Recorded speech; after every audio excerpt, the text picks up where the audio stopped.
Si vous avez cliqué sur cette vidéo, c'est sans doute parce que vous voulez en savoir plus sur la faim, la comprendre, la gérer et qu'elle ne soit plus un obstacle pour atteindre vos objectifs.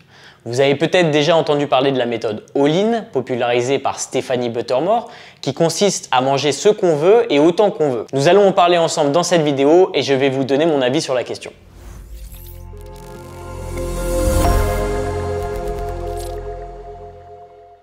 Pour ceux qui ne me connaissent pas, je m'appelle Nevin, je suis le cofondateur de la formation Bayesian France. Je coach également des compétiteurs, des athlètes, mais aussi des personnes ayant souffert de TCA. Et j'espère qu'avec cette vidéo et mon expérience, ça vous permettra de trouver des solutions à vos problèmes. Commençons par Stephanie plus de beurre. Buttermore, désolé, j'étais obligé de la faire, donc je me suis dit, allez, je la cale au début, comme ça, c'est fait. Stephanie Buttermore est donc une youtubeuse américaine qui a beaucoup de succès.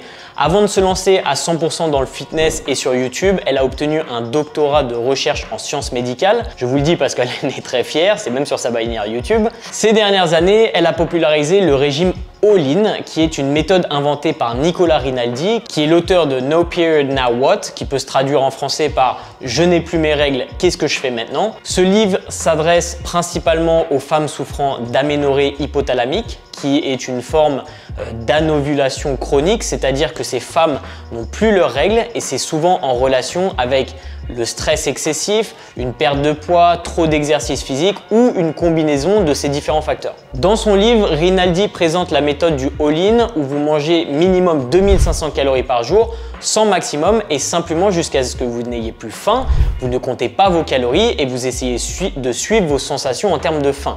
Pour être totalement honnête avec vous, je n'ai pas lu son livre en intégralité parce que je ne suis pas forcément d'accord avec cette méthode.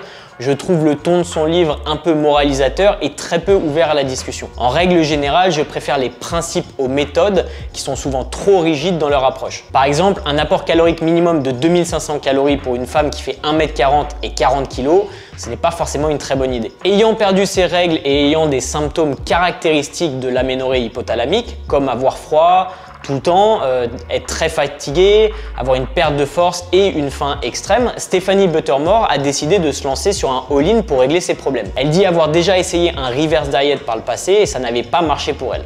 Le reverse diet est souvent présenté comme l'alternative au all-in, comme si c'était les seules deux méthodes pour répondre à ce genre de problème.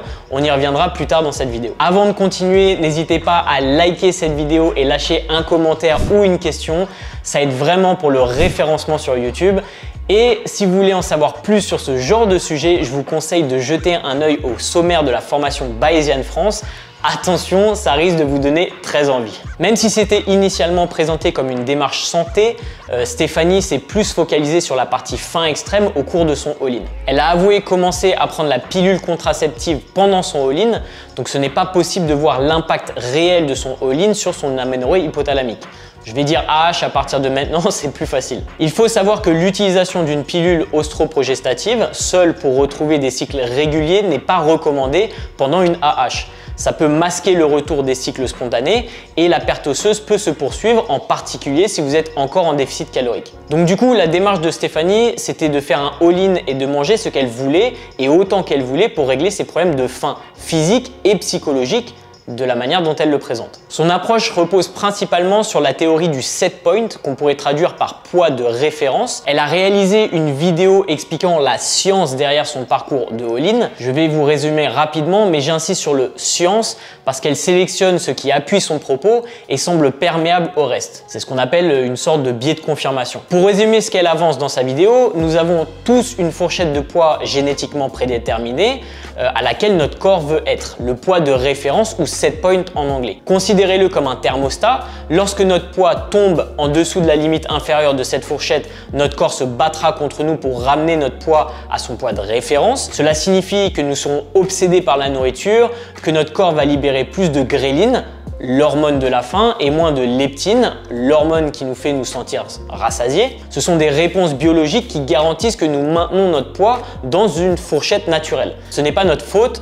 Notre corps ne peut pas faire la différence entre un régime et une véritable famine et c'est juste de nous garder en vie. Voilà en gros. Ces 30 dernières années, il y a pas mal de recherches qui ont essayé de comprendre la relation et la correspondance entre l'apport et la dépense énergétique sur des longues périodes, qui ont conduit à l'idée que la graisse corporelle est régulée via des mécanismes qui contrôlent l'apport énergétique et la dépense énergétique. Et de cette idée ont découlé deux modèles principaux qui sont la théorie du set point, présentée par Stephanie Buttermore. Comme je vous l'ai expliqué, le modèle du set point est déterminé par la physiologie, la génétique et la biologie moléculaire et suggère qu'il existe un mécanisme de rétroaction actif reliant le tissu adipeux, c'est-à-dire l'énergie stockée, l'apport et la dépense énergétique via un poids de référence qui serait vraisemblablement prédéterminé dans le cerveau. Ce modèle est cohérent avec de nombreux aspects biologiques de l'équilibre énergétique, mais peine à expliquer les nombreuses influences environnementales et sociales importantes sur l'obésité, l'apport alimentaire et l'activité physique. L'autre modèle, c'est celui du settling point.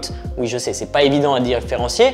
Ce modèle est basé sur l'idée qu'il existe une rétroaction passive entre la taille des réserves corporelles de gras et les aspects de dépense énergétique. Ce modèle s'adapte à de nombreuses caractéristiques sociales et environnementales de l'équilibre énergétique, mais peine à expliquer certains des aspects biologiques et génétiques. En réalité, ces deux théories présentent pas mal de lacunes qui reflètent leur incapacité à traiter les interactions gènes-environnement qui dominent la régulation du poids corporel. On a pas mal de recherches qui montrent que l'environnement et la psychologie ont beaucoup plus d'impact sur la perte de poids ou sur une prise de poids que notre poids de référence génétique. Ces modèles n'expliquent pas efficacement l'épidémie d'obésité par exemple. D'ailleurs, quelques exemples pour vous imager mon propos. Dans une étude se penchant sur l'influence de la génétique et de l'environnement sur la corpulence et la composition physique, ils ont suivi des jumeaux qui étaient séparés à la naissance et adoptés par deux familles différentes. L'avantage des jumeaux dans ce contexte, c'est qu'ils ont le même terrain génétique,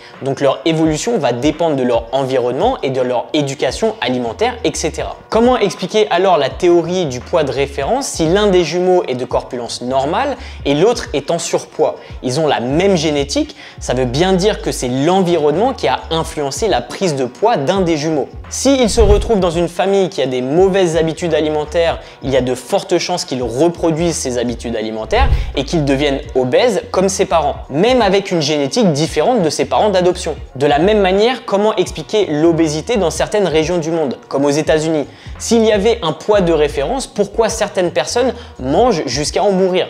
C'est principalement à cause de leur environnement, de leurs mauvaises habitudes alimentaires et de leur psychologie. Et à l'inverse, si c'était seulement déterminé par des caractéristiques sociales et environnementales, comment expliquer le fait qu'on ait faim quand on perd du poids au-delà d'un certain point? Et c'est ça qui m'embête dans cette approche. Dire aux gens, mangez ce que vous voulez, autant que vous voulez, à un moment ou à un autre, votre corps va dire stop et vous allez doucement retrouver votre poids de référence, vous n'allez plus avoir faim et tout va bien se passer dans le meilleur des mondes. Ce n'est pas la réalité et ce n'est pas la vérité pour une grande majeure partie de la population. Commencer la journée en mangeant 10 donuts parce qu'on en a envie ne va pas être la solution à vos problèmes de faim. Si vous voulez savoir pourquoi, dites-le moi dans les commentaires et je vous expliquerai pourquoi un excès de consommation d'aliments savoureux et hautement transformés, pour qu'ils soient justement savoureux, ne va pas vous faire passer l'envie d'en manger plus. Le plus gros problème de Stéphanie, c'était qu'elle avait faim et la faim est un sujet complexe. D'un côté, vous avez une grande partie de la population qui en souffre